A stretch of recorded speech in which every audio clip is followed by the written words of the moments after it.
কালকে রাত্রিবেলায় আমি কিছু কাবলি ছোলা, লোবিয়া আর সয়াবিনের দানা ভিজিয়ে রেখেছিলাম। আমরা তো সবাই জানি এর মধ্যে খুব প্রোটিন থাকে, আর আমি আজকে এটার ঘুগনি বানাবো। আর এরকম সকালবেলা যদি আমরা প্রোটিন ব্রেকফাস্টে নিতে পারি, আমরা সাধারণত যারা লেডিস তাদের জন্য খুবই উপকারী। কেন কি, তাহলে আমরা সারা দিন কাজের জন্য আমাদের যেরকম এনার্জি দরকার আমরা এর থেকে পেয়ে যাব। পুরো রেসিপিটা আমি দেখার অনুরোধ রইল তোমাদের কাছে।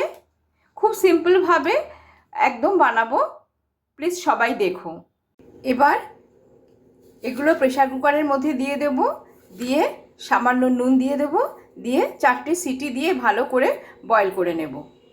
একটা মিক্সিং জারে টমেটো, কাঁচা লঙ্কা, আদা আর ধনে জিরের গুঁড়ো নিয়েছি, নিয়ে ভালো করে একটা পেস্ট বানিয়ে নেব।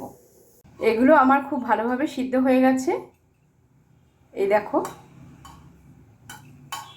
কড়াইতে সর্ষের তেল খুব ভালো করে গরম করে তাতে জিরা, একটা শুকনো লঙ্কা, লবঙ্গ আর একটা এলাচ ফোড়নে দিয়ে দেব। এবার মিক্সিং জারে বেটে রাখা মশলাটা আমি গরম তেলে দিয়ে দেব।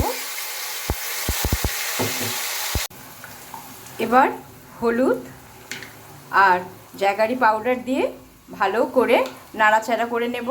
মশলাটা খুব ভালো করে কষে নিতে হবে। এবার বয়েল করা চানাগুলো সব এর মধ্যে দিয়ে দেবো, দিয়ে খানিকক্ষণ ফুটতে দেব, যতক্ষণ না জলটা একটু শুকিয়ে আসে।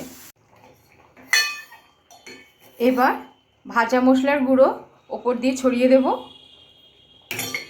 ঘুগনি আমার একদম রেডি। আর এখানে টমেটো আর পেঁয়াজ কুচিয়ে রেখেছি, এই দিয়ে পরিবেশন করব।